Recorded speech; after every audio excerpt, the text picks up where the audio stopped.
Assalamualaikum warahmatullahi wabarakatuh.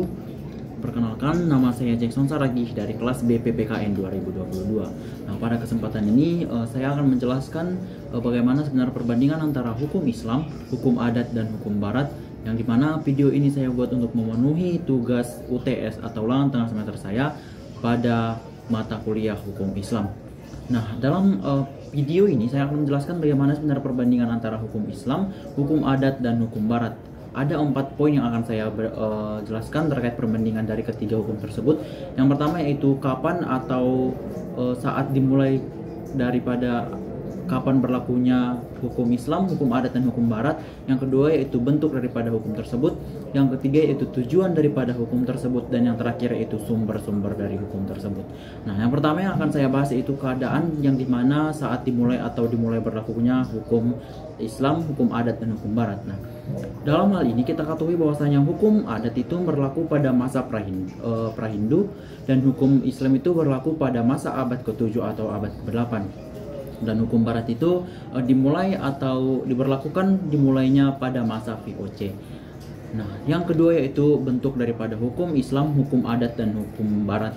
Yang pertama itu bahwasanya hukum adat mengenai tata negara, yaitu tatakan yang mengatur suasana dan di sini dalam bentuk persekutuan hukum serta susunan dan lingkungan kerja, alat-alat perlengkapan, jabatan-jabatan, dan pejabatnya. Hukum adat mengenai warga ataupun hukum warga ini merangkum atau terdiri dari beberapa kajian. Yang pertama itu hukum bahasa, yang kedua kekerabatan, yang ketiga hukum tanah, dan hukum perutangan. Adapun hukum adat ini mengenai tentang delik atau hukum pidana yang sistemnya dijalankan oleh para pemuka adat atau pengetua-pengetua adat karena ia adalah pemimpin yang disegani masyarakat tersebut. Adapun bentuk daripada hukum Islam, yang pertama itu yuridis formal atau hukum Islam yang dimana mengatur hubungan manusia dengan manusia lainnya dan benda yang disebut hukum muamalat atau perdata. Bagian ini menjadi hukum positif berdasarkan mengatur undang-undang seperti perkawinan, pewarisan, dan perwafatan ataupun perwakafan. Nah, dalam hal ini normatif yang mempunyai sanksi atau pidana kemasyarakatan ini bisa berupa ibadah murni atau hukum pidana. Nah, sedangkan bentuk daripada hukum Barat ini yaitu Witbook van Stervers atau WVS, Kitab Undang-Undang Hukum Pidana. Nah, Bureljic Witbook, Kitab Undang-Undang Hukum Perdata, Witbook van Kondel atau WVK, yaitu Kitab Undang-Undang Hukum Dagang, dan pembaruan menjadi aturan Indonesia yang menjadikan aturan Indonesia yang diperbarui atau RIB, dan hukum untuk Witten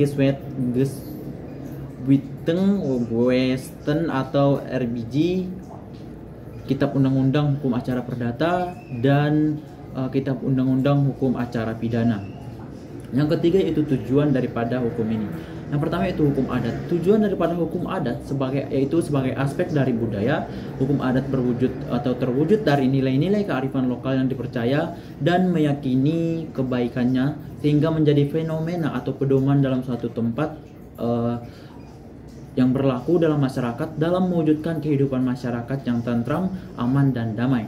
Nah, sedangkan tujuan daripada hukum Islam ini yaitu pembentukan hukum Islam untuk merealisasikan kemaslahatan manusia dan menjamin kebutuhan pokoknya atau daruriyah, serta kebutuhan sekunder yaitu hajiah, serta kebutuhan pelengkap atau tahsiniyat. Sedangkan tujuan daripada hukum Barat yaitu stabilitas hubungan dalam masyarakat dapat dicapai dengan peraturan hukum yang bersifat mengatur dan pemerintah aturan hukum yang bersifat memaksa setiap anggota masyarakat agar taat dan mematuhi hukum tersebut. Jadi secara umum tujuan daripada hukum adat ini adalah untuk menjamin adanya hukum petani dalam masyarakat yang bersendikan pada keadilan serta berguna bagi masyarakat. Nah, yang terakhir yaitu sumber daripada hukum Islam, hukum adat, dan hukum Barat.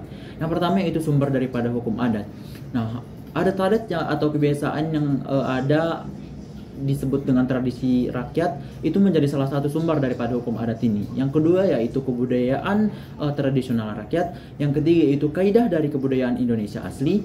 Yang keempat yaitu perasaan keadilan yang hidup di dalam masyarakat. Kemudian pepatah adat, jurisprudensi adat, dokumen-dokumen yang hidup pada saat itu yang memuat ketentuan-ketentuan hukum yang hidup. Yang kemudian yaitu kitab-kitab hukum yang pernah dikeluarkan oleh raja-raja dari rakyat ataupun masyarakat tertentu.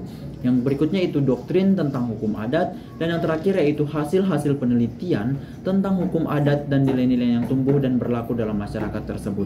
Sedangkan sumber daripada hukum Islam ini yang pertama itu Al-Quran, yang kedua itu As-Sunnah, ketiga itu Al-Hizbah, dan yang keempat itu Al-Qiyas. Sementara sumber daripada hukum baratnya itu terdapat dua bentuk, yaitu hukum material dan hukum formil. Nah, hukum material ini dapat berupa ulasan dari berbagai sudut pandang. Yang pertama itu sudut pandang ekonomi, sudut pandang sejarah, sosiologi, filsafat, dan lainnya. Sementara sumber hukum formil dapat dari berbagai sudut pandang seperti undang-undang, kebiasaan, jurisprudensi, traktat, doktrin, dan lain sebagainya. Nah, mungkin itu yang bisa saya jelaskan terkait bagaimana sebenarnya perbandingan antara hukum Islam, hukum adat, dan hukum barat. Jika ada kesalahan atau kekurangan dalam penyampaian saya mohon maaf karena masih dalam proses pembelajaran. Akhir kata, saya ucapkan terima kasih. Wassalamualaikum warahmatullahi wabarakatuh.